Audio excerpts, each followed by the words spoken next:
Great morning my dear friends. दोस्तों, भूपेश आनंद एक बार फिर आपके सामने आ गया and we are doing chapter number 18 that is incomplete records and within that I have already told you what is the basic logic of incomplete records, why the people are maintaining incomplete records. But आज से हम lecture number 2 start कर रहे हैं and I will be focusing towards the methods. I think in the last lecture I have told you there are 4 methods on the basis of which we can calculate the accurate profit even for incomplete records. मैं आज के इस lecture में बेटे पहला method statement of affairs method कह लें, balance sheet method कह दें और अकाउंटिंग इक्वेशन मेथड कह दें। बेटे I will be discussing this method today.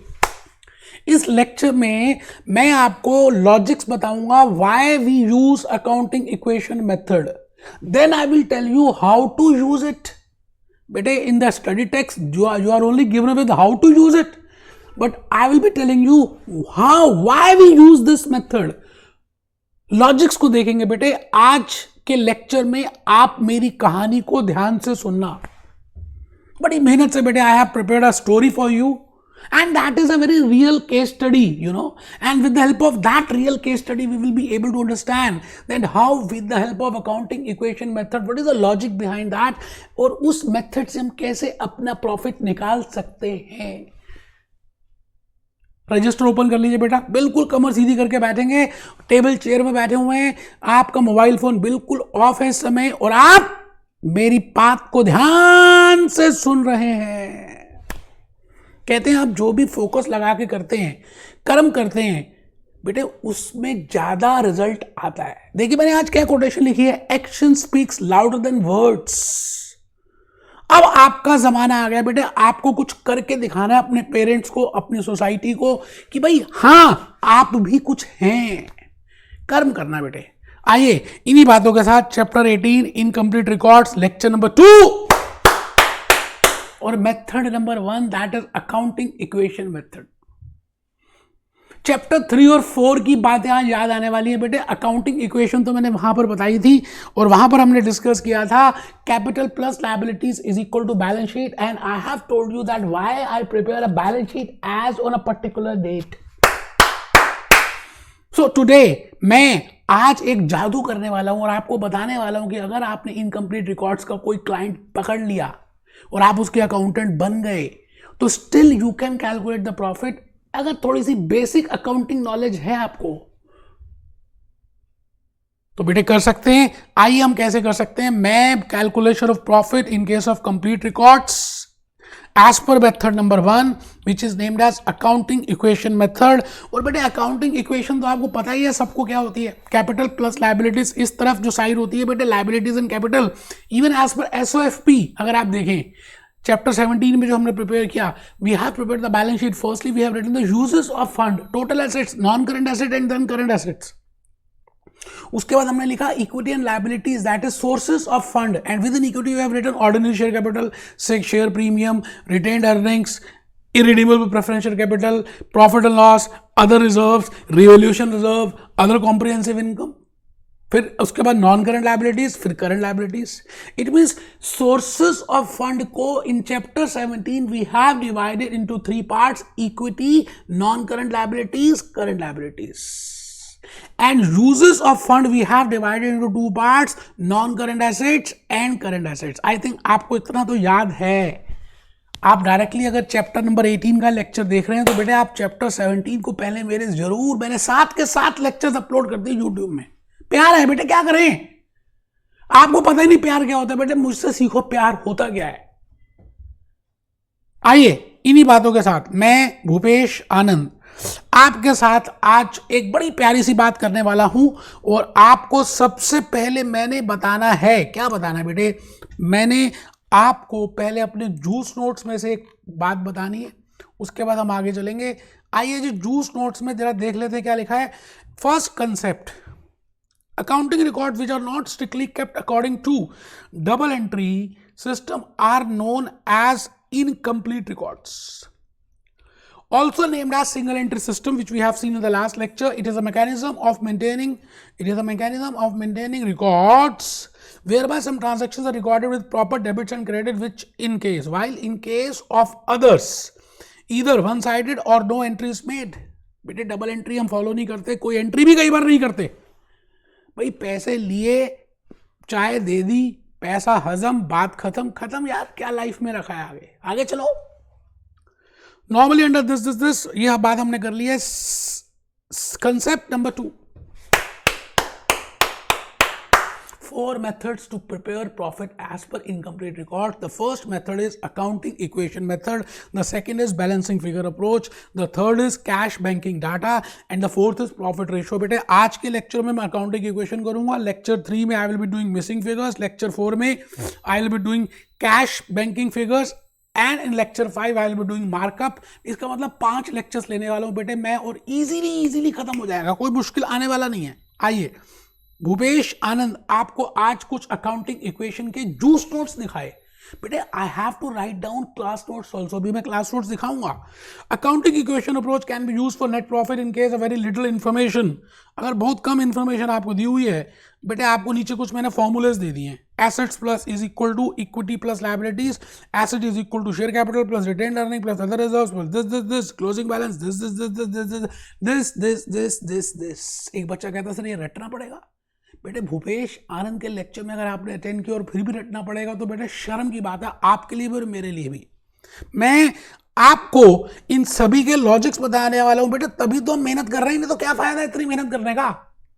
So the method as per today is accounting equation method, and as per accounting equation I will be preparing a balance sheet। और बेटे आपको पता है मैंने बड़ी सारी बैलेंस शीट्स आपको बना के दिखाई हुई हैं, उसमें से एक छोटी मोटी बैलेंस शीट आपको मैं दिखा रहा हूं।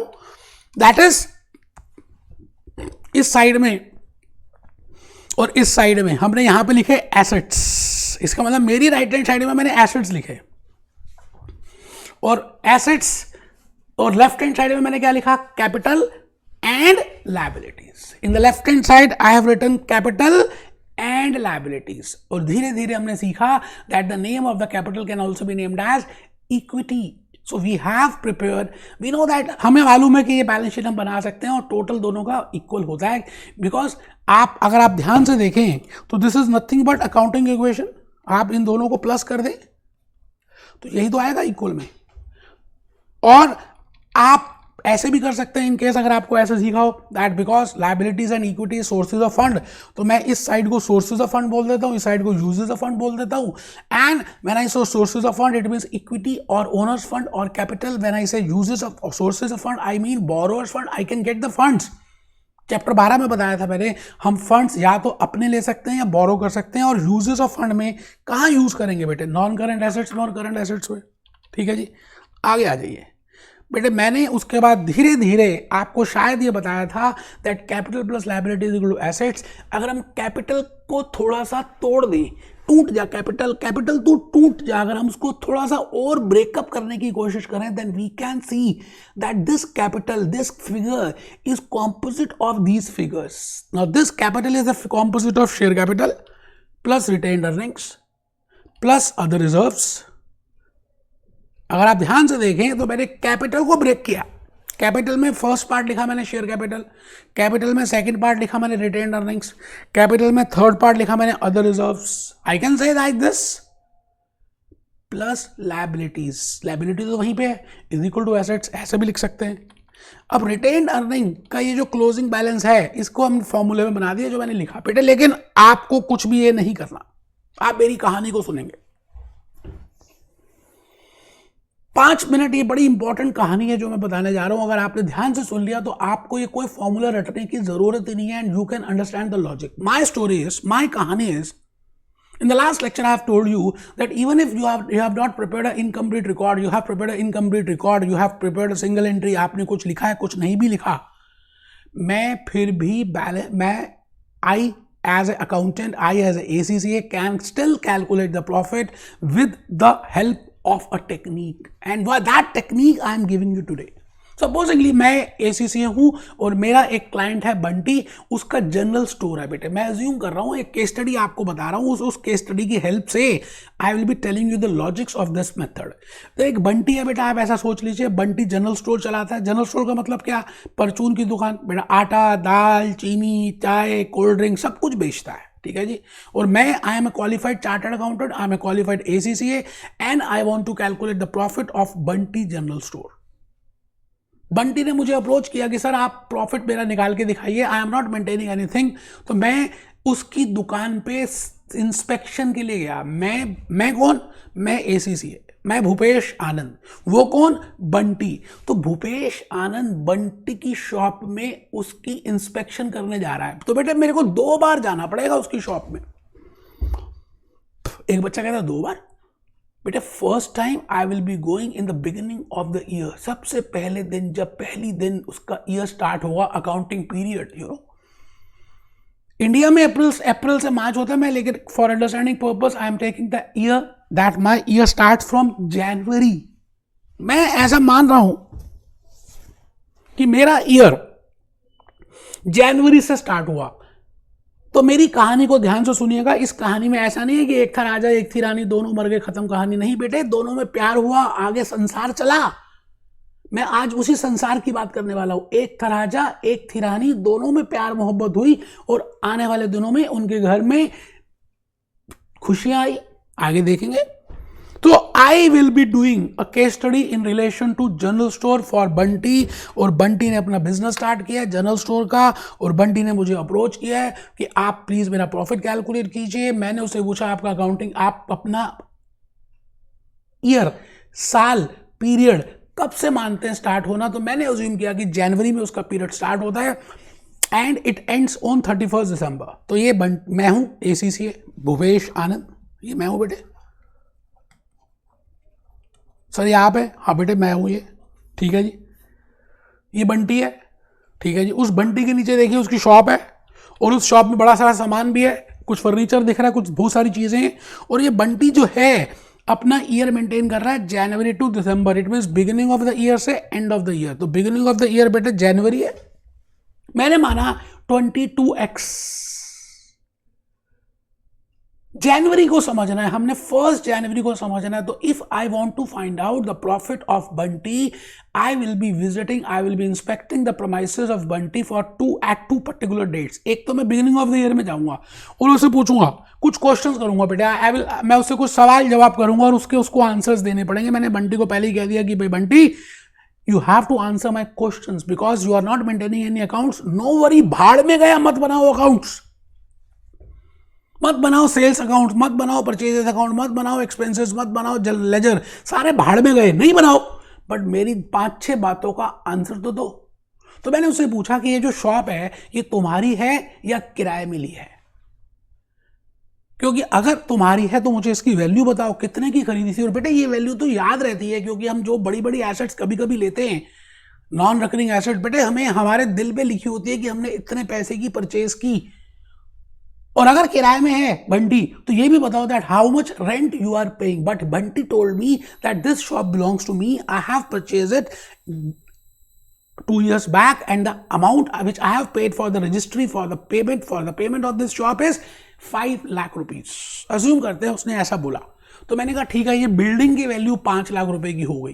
तो मैं क्या करूंगा, कुछ सवाल पूछूंगा, क्वेश्चंस करूंगा। और मैं कब गया उसकी दुकान पे? पहली तारीख को। पहली तारीख कब? जब ईयर स्टार्ट हुआ, फर्स्ट डे, पहली बार, पहला प्यार, पहली बार आप किसी को देखते हैं तो कई बार इंप्रेस हो जाते हैं, जैसे मूवीज में दिखाते हैं ना, एक हीरो हीरोइन को देखता है, first sight first love. Reality में नहीं होता ऐसा। सिमिलरली ACCA डायरेक्टली गया, पहले दिन, पहली डेट, इंस्पेक्शन, बंटी, और बंटी से कुछ क्वेश्चंस पूछ रहा है। पहला क्वेश्चन आपने देख लिया बेटे, बंटी ने उसका आंसर भी देता जा रहा साथ साथ। फिर मैंने उससे पूछा कि ये बताओ, तुमने शॉप तो परचेज कर ली, उसके बाद ऊपर क्या क्या खर्च किया? ये मुझे दिख रहा है फर्नीचर लिया तुमने, रेफ्रिजरेटर लिया, इसमें कितने कितने पैसे लग गए? So he will be telling me, देखिए मैंने उससे क्वेश्चन नंबर 4 पूछा, how much expense you have done in this shop for buying, after buying होना चाहिए बेटे। मैंने यहां पे लिखना आफ्टर बाइंग। तुमने दुकान खरीद ली, ठीक है, अब खाली दुकान का क्या करोगे? तुमने इसमें कुछ सामान खरीदा, कुछ आटा खरीदा, कुछ दाल खरीदी, कुछ चीनी खरीदी, कुछ फर्नीचर खरीदा, कोई वेइंग स्केल खरीदा, कोल्ड ड्रिंक्स को ठंडा करने के लिए रेफ्रिजरेटर परचेज किया, कुछ कबर्ड्स बनाए। इन सब में तुम्हारे कितने पैसे लग गए? अब बेटे पॉइंट ये आता है कि ये जो मोटे मोटे फिगर्स होती है ना, even if you are not maintaining accounts, you are aware of that. तो बंटी ने एसीसीए को बताया भाई फर्नीचर फिटिंग्स इतने की खरीदी, वेइंग स्केल इतने का खरीदा था, रेफ्रिजरेटर इतने का था। तो बंटी क्या कर रहा है बेटे, एसीसीए क्या कर रहा है, उन सभी फिगर्स को नोट डाउन करता जा रहा है। It means you as a ACCA you will firstly ask some question, कुछ सवाल कुछ जवाब होंगे और आप उनको नोट डाउन करते जाएंगे। मैंने कहा इसके बाद क्या होगा, मैंने उससे पूछा, अभी बात ही कर रहा था तो मुझे ना उसके बाद एक छोटी डायरी मिली। मैंने कहा अरे ये डायरी किस बात की है, तो डायरी को खोलने लगा बंटी और मेरे को कहा सर ऐसा है ना, जो हमारे से उधार में कस्टमर्स होते हैं, customers who are to whom we sell on credit, you know, उसका मैं नाम लिख देता हूँ हर पेज में और उससे कितने पैसे लेने वो लिख देता हूँ। तो मैंने उससे नेक्स्ट क्वेश्चन यही कर दिया that please tell me how much is the balance you have to receive from your customers, it means how much is your debtor balance, how much is receivable balance. उससे ये भी पूछा। फिर मैंने कहा बंटी तुम ये बताओ, क्या ये आटा, ये सामान जो स्टॉक तुम परचेज करते हो, क्या कभी कभी क्रेडिट में भी परचेज करते हो, क्या तुम्हें किसी को पैसे देने हैं, क्योंकि जो तुमने पैसे दे दिए होंगे वो तो तुम एंटर नहीं कर रहे। It means the cash which you have received from customers you are not entering that, the cash you have paid to your credit to your suppliers you are not entering that. But जो अभी बाकी है, रात अभी बाकी है, बात अभी बाकी है, बट अभी गाना दिखाने वाला हूं। तो बंटी ने मुझे अपनी डायरी से वो क्रेडिटर की लिस्ट भी दे दी कि यस इन सप्लायर्स को मुझे अभी पैसे देने हैं और ये इतने हैं। देखिए मैं क्या कर रहा हूं, I am not preparing any records, I am not doing double entry, I am not preparing any journal entry, I am not going for trading account, कुछ नहीं बेटा, कुछ भी नहीं, सीधी सीधी बात करेंगे और हम कुछ नोट डाउन करते जाएंगे। तो देखिए मैं क्या करता जा रहा हूं, उससे क्वेश्चंस पूछ रहा हूं और नोट डाउन कर रहा हूं। बंटी आंसर दे रहा है, अपनी डायरी से देख रहा है या अपने आप वैल्यू जो उसको याद है वो बता रहा है। फिर मैंने उसको पूछा अच्छा ये बताओ बंटी तुम्हारा गला कहाँ है, गला, वो कहता है ये गला नहीं। मैंने कहा जहां तुम कैश रखते हो वो गला होता है, गला, गला, हाँ। तो मैंने गल्ला कहा उसको खोल भैया, ये बता आज की डेट में इस गल्ले में पैसे कितने हैं। तो उसने काउंट करके कैश भी बताया कि इतने पैसे हैं मेरे पास आज जो मुझे मेरे गल्ले में हैं। तो मैंने उसको भी नोट डाउन कर लिया। अच्छा गला बंद ही कर रहा था तो मुझे एक नजर पड़ी उसमें पासबुक की। बेटा वो HDFC के पासबुक, बैंक की पासबुक थी। अरे मैंने कहा बंटी ये तुमने क्या पासबुक रखी हुई है अपने पास। वो कहता मेरा ना अकाउंट है HDFC में, कई बार मुझे पेमेंट करनी पड़ती है चेक से। तो मैंने उससे कहा अच्छा ये बताओ बैंक बैलेंस क्या है आज की तारीख में। तो बेटा आप मेरी बात समझ रहे हैं, ये बड़ा इजी वे है to calculate the profit. So the point is I have visited Bunty's place and I am asking these questions as on the beginning of the year and I am noting down. मैं उन सबको note कर रहा हूं। फिर मैं क्या करूंगा बेटे, उन सबको नोट करने के बाद मैं उससे पूछूंगा अच्छा ये बताओ बंटी आज की डेट में तुम्हारे पास कितना स्टॉक पड़ा हुआ है, because we always do physical verification of the stock. कितना आटा है, कितनी चीनी है, कितनी दाल है, कितना ये है, कितने टमाटर है, कितनी कोल्ड ड्रिंक्स है। तो he told me that this is the value of the physical verification of the closing stock as on beginning of the year. वैसे भी बेटा क्लोजिंग स्टॉक की वैल्यूएशन करते हैं, फिजिकल वेरिफिकेशन करते हैं। Chapter number 17 which we have discussed in the last, you know, I have told you जब मैं क्वेश्चन कर रहा था that closing stock is always given to you as additional information. It will be as an adjustment because we do physical verification and for that we have to pass a journal entry because it is always after the end of the year. So he has told me, Bunty now has told me that this much is the closing stock value. तो बेटे मैंने क्या किया, उससे पूछ के बड़ी सारी फिगर्स अपने सामने रख दी। अब मैं क्या करूंगा उन सभी फिगर्स का, बेटे मैं कुछ भी नहीं करूंगा, I will prepare a balance sheet. Now the point is because this balance sheet is not prepared as per the ledger accounts, as per the trial balance, तो बेटे इसको बैलेंस शीट कहना ठीक नहीं रहेगा। तो मैं इसको या तो बोल दूं मेमोरेंडम बैलेंस शीट और I can name it as statement of affairs. तो मैंने इसलिए नाम लिखा स्टेटमेंट ऑफ अफेयर्स और I can name it as memorandum balance sheet as on 1 January. तो बेटे मैंने जो पूछा उससे, उसने कहा जी बिल्डिंग इतने की थी, फर्नीचर इतने का था, डेटर्स इतने के थे, कैश इतने का था, बैंक इतने का था, क्लोजिंग स्टॉक इतने का था। अज्यूम करते हैं ये फिगर्स बताई उसने मोटा मोटी। फिर उसने मेरे को बताया आउटस्टैंडिंग एक्सपेंसेस इतने के थे, लोन इतने का है जो उसने उधार में लिया, उसने अपने भाई से या भाई की वाइफ से या कहीं से भी, हमें क्या मतलब है, उसने लोन बोरो किया 2 लाख रुपए और उसने अभी 80,000 रुपए देने हैं। ठीक है, मैंने यहां तक सब लिख दिया बेटा, यहां तक सब लिख दिया, लेकिन बैलेंस शीट अभी भी नहीं मिल रही। आप क्या मुझे बता सकते हैं कि why still balance sheet is not telling, because even if I have written all the figures, why the balance sheet is still not telling. No, the balance sheet is still not telling, and what will be the balancing figure? बेटे वो balancing figure जो है that will be capital. वो capital होगी बेटा. हमें पता है बैलेंस शीट का टोटल टैली करता है capital plus liability equal to assets as per accounting equation, that is capital. Now that because I am preparing the balance sheet as on the beginning, so that capital is in the beginning of the year. बस मैं जा ही रहा था बेटे, 1 तारीख को उसकी दुकान पे मैंने इंस्पेक्शन किया, मैंने एक पर्ची बनाई, इनको नोट डाउन किया, स्टेटमेंट ऑफ अफेयर्स बनाई. जाते जाते मैंने उसको 2 बातें और समझा दी. बंटी, कोई सेल्स अकाउंट मत बना यार, तू भाड़ में गया सेल्स अकाउंट, भाड़ में गई परचेजेस अकाउंट, भाड़ में गए एक्सपेंसेस, जो तूने पे किया कोई बात नहीं.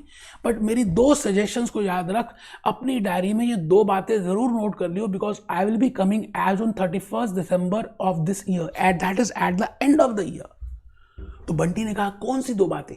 मैंने कहा बेटा एक बात का ध्यान रखियो, दैट जो भी कैपिटल तू इस पूरे वर्ष फुल ईयर में ऐड कर रहा है, सपोजिंगली तेरी लॉटरी निकल गई, सपोजिंगली तेरे गांव में तेरी जमीन थी, तूने गांव में जमीन बेच दी और पैसा लिया, और वो पैसा तूने बिजनेस में लगा दिया, so that is additional in capital. Please note down that addition in capital. तो I have told you 2 things, you know, कि आप ये 2 बातों का ध्यान रखना, उसके बाद तो कोई टेंशन की बात ही नहीं है. तो मैंने लिखा है after preparing the balance sheet, I told him that I will inspect your promises on 31 December at the end of the year, but 2 suggestions I will give him. मैं उसको 2 बातें समझा दूंगा. पहली बात, please note how much money you are adding in your business. आप पैसे अपने कितने और ऐड कर रहे हैं, किसमें? बिजनेस में. सपोजिंगली उसकी लॉटरी निकली तो उसने बिजनेस में पैसे ऐड कर दिए, उसने गांव की मशीन जमीन बेची तो बिजनेस में पैसे ऐड कर दिए. ये अपनी डायरी में अलग से नोट कर लियो. बंटी कहता है अच्छा. फिर मैंने कहा एक बात को और ध्यान रखियो, कभी कभी तेरा मन करेगा कि कुछ घर से राम प्यारी बोलेगी, क्या बोलेगी कि आटा लेते आना, चावल लेते आना, दाल लेते आना. अब बेटे दुकान है तो दुकान से वो लेकर जाएगा. कुछ भी जो तू पर्सनल खर्चे करेगा, any amount which you expand on your person, in your family, in your house, वो तू यहां से सामान लेके जाएगा, उसको नोट कर लियो बेटे. वो मैंने कहा that will be named as drawings. मैंने उसको ये भी कहा कि कभी कभी तेरा विस्की पीने का मन करेगा, उसके लिए तू पैसे गले से निकालेगा, निकालियो, जितनी मर्जी विस्की पियो, भाड़ में जा, जो मर्जी कर तू, but please note that personal things which you are doing, that is drawings. तो बेटे देखिए suggestion 2, please note if you have taken something from business for some personal use. मैंने उसको सलाह दी कि 2 बातों का ध्यान रखियो, बाकी कुछ नोट कर ना कर मेरे को कोई मतलब नहीं है. आटा, दाल, चीनी, विस्की के पैसे निकाले तूने, जो भी कुछ किया, और कुछ भी मेंटेन मत कर, no need, but please maintain these 2 things. आप बताइए जी क्या लगता है? मैं उससे ये बातें बोलकर चला गया और फिर मैं 1 साल के बाद आया उसकी दुकान पे. फिर मैंने इंस्पेक्शन किया. मैंने उसको कहा कि मैंने 1 जनवरी को एक पर्ची बनाई थी और उस पर्ची को तेरे को दिया था, जरा निकाल वो पर्ची. इसका मतलब the balance sheet which I have prepared as on 1 January in his diary. मैंने कहा वो लेकर आ. मैंने उस डायरी में देखा, बैलेंस शीट में बिल्डिंग भी थी, फर्नीचर भी था, और फिर मैं उसकी शॉप में इंस्पेक्ट करने लगा. इंस्पेक्शन किया मैंने. बेटे आप ये बताइए, बिगिनिंग में बिल्डिंग की वैल्यू 5 लाख थी, फर्नीचर की वैल्यू 60,000 थी, या जो भी अमाउंट था. At the end of the year, we know that we charge depreciation on the non-current assets, on tangible assets. So as a ACCA, I will be charging depreciation on non-current assets. तो मैंने building पे depreciation charge करना है, furniture पे depreciation charge करना है. Furniture पे depreciation का रेट कम होता है, अज्यूम कर रहे हैं, बिल्डिंग पे रेट ज़्यादा होता है या बिल्डिंग पे कम होता है, उसकी टेंशन छोड़ दीजिए. फिर मैं जैसे ही इंस्पेक्ट कर रहा था तो मैंने उससे पूछा, बता बंटी पिछली पर्ची दे, उसने दे दिया.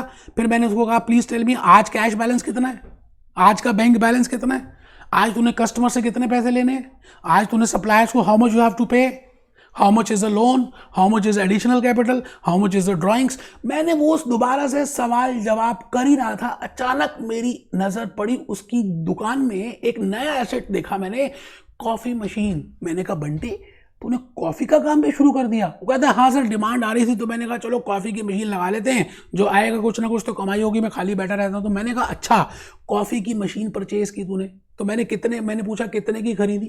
तो बेटे the point is I am inspecting his premises as on the 31st December and I am asking him different blah blah blah blah blah blah questions and he's answering my questions. Now after that answering again, I will prepare a statement of affairs as on 31st December and see how I have prepared that. मैंने उसको कैसे बनाया, मैंने सब पूछ लिया उससे, मोटा मोटी चीजें तो पूछ ली, कैश बैलेंस बता, आज गले में कितने पैसे, बैंक बैलेंस बता, कोई एक्सपेंस ऐसा तो नहीं है कि जो अभी आउटस्टैंडिंग है वो कहता है हाउस टैक्स अभी मैंने देना है, ठीक है, मैंने कहा ठीक है.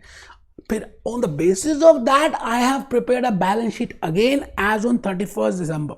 You're getting my point? So I have prepared two balance sheets, two memorandum balance sheets, two statement of affairs. One is as on the beginning of the year, that is on 1st January, and second is as on the 31st December, as on the end of the year. Now I will compare these two balance sheets. जरा balance sheet देखिए, मैंने building में depreciation charge कर दिया, furniture में depreciation charge कर दिया, coffee machine यहाँ पे मेंशन कर दिया, डेटर्स का बैलेंस उसने बताया मैंने लिख दिया, cash, bank, stock, all the balances he has told me, तो मैंने वो लिख दिए. यहाँ पर आ गया बेटे मैं creditors, loan, house tax, and the balancing figure will be again capital. Now I am available with 4 things. मुझे 4 बातें पता हैं. एक तो कैपिटल पता है, बिगिनिंग की कैपिटल और एंड की कैपिटल. एक ड्राइंग्स भी पता है अगर है तो, और एक एडिशनल इन कैपिटल भी पता है अगर उसने कुछ एडिशन कैपिटल किया है, जमीन बेच दी, लॉटरी निकल गई तो जो पैसे डाले हैं, या घर के जेवरात बेच के कुछ पैसे लाया और अपने बिजनेस में डाल दिए, that is addition in capital. और अगर उसने कुछ लोन लिया तो उसने वो मेरे को बता दिया, I have written that. The point is I am now available with 2 figures, you know, and we generally go for that. Generally you see opening capital is given to me. हम क्या करते हैं practically, opening capital plus addition in capital minus drawings plus profit minus loss and the net result is closing capital. ऐसे ही तो करते हैं बेटे. आप ये बताइए, आपने जो बैलेंस शीट बनाई, you know, the logic is this only. Start कितने से किया था, प्रॉफिट कितना हुआ, एडिशन इन कैपिटल कितनी हुई, ड्रॉइंग्स कितनी हुई, and how much is the profit for the year, and this balancing figure will be closing balance of capital. एक बच्चा कहता है सर थोड़ा सा गाना दिखा दो क्योंकि हैवी हो गया. बेटा बिल्कुल दिखाऊंगा. बेटे भूपेश आनंद का नाम है मेरा. मैं चाहता हूं कि आप इंजॉय करके पढ़ें, ज्यादा कोई टेंशन की बात ही नहीं है. मैं शाहरुख खान की एक मूवी थी ओम शांति ओम. शाहरुख खान का सपना था कि मुझे फिल्म फेयर अवार्ड चाहिए, ठीक है जी. तो बेटे उस फिल्म फेयर अवार्ड के लिए उसने हार्डवर्क किया, उसने माइंड में ड्रीम्स बनाए, उसने उसको विजुलाइज किया और पूरा एहसास से पूरी शिद्दत से मेहनत की. तो शाहरुख खान को जब फिल्म फेयर अवार्ड मिला तो उसने दुनिया को बताना चाहा कि फिल्म फेयर अवार्ड में उसको क्या क्या हुआ, कैसे मदद मिली पूरी कायनात की, how this nature has helped him to get that Filmfare award. तो बेटे वो 1 मिनट का डायलॉग जरा सुनेंगे और फिर कमेंट में आप मुझे बताएंगे कि आपको यहां तक क्या समझ आया, क्या कहना चाहता है शाहरुख खान. आइए देखते हैं, थोड़ा सुनिए. I just want to say, पाने की कोशिश की है. इतनी शिद्दत से मैंने तुम्हें पाने की कोशिश की है कि हर जर्रे ने मुझे तुमसे. बेटे शाहरुख खान ये कह रहा है कि अगर कोई चीज तुम शिद्दत से मेहनत करो, उसको पाने के लिए पागल हो जाओ, तो पूरी कायनात हेल्प करती है, मदद करती है आपको वो चीज देने में.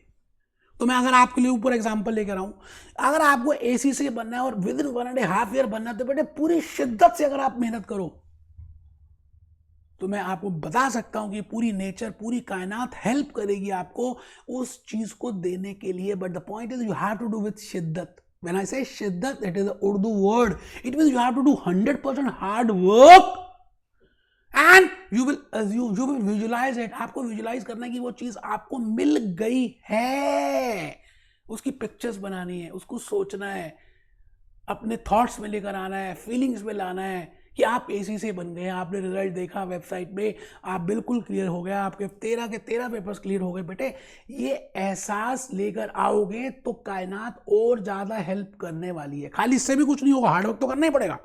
तो आइए मैं भूपेश आनंद अपनी कहानी में थोड़ी सी कहानी रहेगी बेटे। मैं कहानी में ये कहना चाहता हूं कि आज तक आप जो भी करते आए दैट इज जाने अनजाने में the balance which you are calculating. For example आप देखिए मैंने यहां पे क्या लिखा है, प्रॉफिट और लॉस आप कैसे निकालते हैं। मैंने कहा जी प्रॉफिट एंड लॉस ये इक्वेशन है ना बेटे, इसमें प्रॉफिट और लॉस का कहीं यूज है ना, this is the mathematical equation. मैंने क्या किया, उसको मैथमेटिकल इस इक्वेशन को मैथमेटिकली दोबारा से कन्वर्ट किया और प्रॉफिट एंड लॉस को मैं लेफ्ट हैंड साइड लेकर आ गया, बाकी सारी फिगर्स मैंने राइट हैंड साइड रहने दी। अभी देखिए प्रॉफिट और लॉस बीच में छुपा हुआ है, देखिए बीच में छुपा हुआ है, हीरा हीरा हीरा प्रॉफिट एंड लॉस बीच में मजे कर रहा है। मैंने क्या किया, इसको लेफ्ट हैंड साइड ले आया because I want to calculate the profit as per accounting equation approach, as per statement of approach, as per balance sheet approach. और बाकी सारे फिगर्स गधा एक तरफ कर दिया, घोड़े घोड़े एक तरफ कर दिया, ऐसा समझ लीजिए। अच्छा अगर घोड़ा यहां पर है ना तो यहां पर आकर नाराज हो जाएगा, मतलब यहां प्लस है तो यहां माइनस हो जाएगा, यहां माइनस है तो यहां प्लस हो जाएगा, और गधा यहां प्लस है तो वहां माइनस हो जाएगा। बेटे ये तो रूल चलेगा ही, अगर हम किसी की साइड चेंज करते हैं तो वो थोड़ा सा नाराज हो जाता है, प्लस का माइनस कर देंगे, माइनस का प्लस कर देंगे और मेरी कहानी बन जाएगी और मेरा फॉर्मूला मेरे सामने आ जाएगा with logics.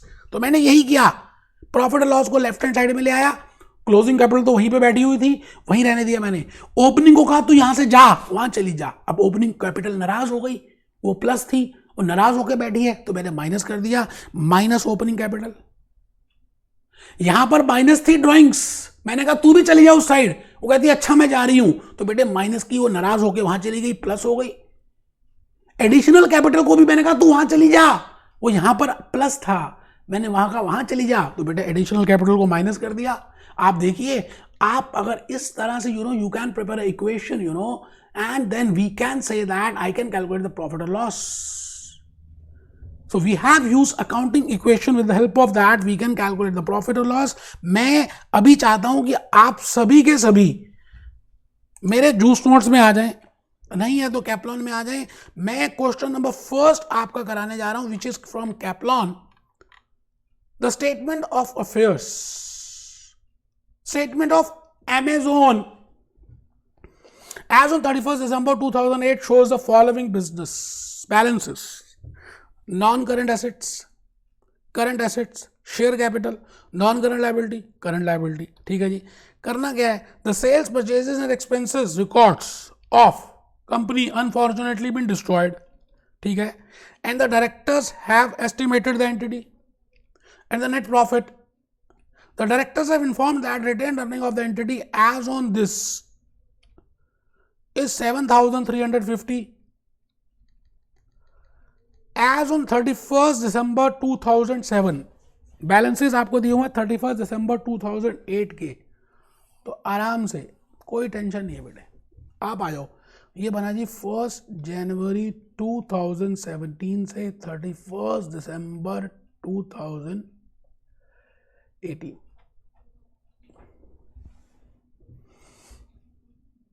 Non current assets, non current assets 10,000 के। अब बेटे आप बैलेंस शीट भी बना सकते हैं, जरूरी नहीं कि फॉर्मूला यूज करना है, you can use the logics. Current assets $3,400 के हैं, शेयर कैपिटल $200 की है, नॉन करंट लाइबिलिटीज $2,100 की है, करंट लाइबिलिटी $1,700 की है, और उसने बता दिया रिटेन्ड अर्निंग 7,350 है।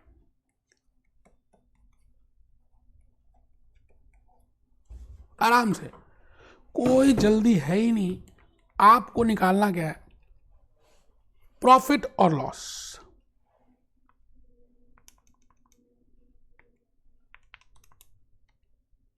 आप बताइए कि जो भी कुछ बैलेंसिंग फिगर होगा बेटे वो प्रॉफिट और लॉस ही तो होगा, आप बता दीजिए।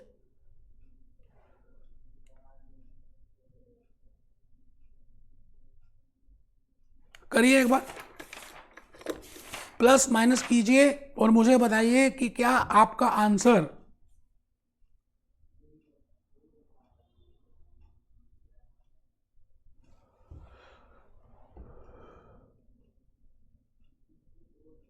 10,000 plus 5,400 15,400 minus 200 minus this minus this. I think the logic the concept आपको समझ आ गया जो मैं बताने जा रहा हूं बेटे. Very easy accounting equation method आप आराम से करें और मुझे बताएं. वैसे सोल्यूशन में अगर आप देखें तो सोल्यूशन भी हमारे पास है, अभी सोल्यूशन आप देख लीजिएगा आराम से.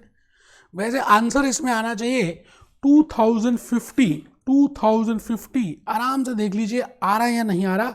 मैं दोबारा से कर लेता हूं, आराम से टोटलिंग भी करिए. करंट एसेट है 3,400 के बेटा, तो एसेट्स का टोटल आ गया जी 13,400 और लाइबिलिटीज में जो भी बैलेंसिंग फिगर होगा that will be of profit. So 13,400 minus 200 minus 7,350 minus 2,100 minus 1,700 that comes to 2,050. आराम से चेक कर लीजिए, मैंने कंप्लीट कर दिया. So I have discussed the logic the concept. अब देखिए कितना आसान रहा ना हमारे लिए. हमें लॉजिक समझ आ गया था, कंसेप्ट समझ आ गया तो इजी हो गया. आइए गूगल क्रोम में थोड़ा सा देख लें कि गूगल बाबा क्या कहना चाहते हैं बेटे. As per I can prepare different methods. अभी हम करेंगे मार्कअप मेथड करने वाले हैं, डेटर्स मेथड करने वाले हैं, कैश मेथड करने वाले हैं. Today I have just told you accounting equation method. Be happy, B jolly, B cheerful.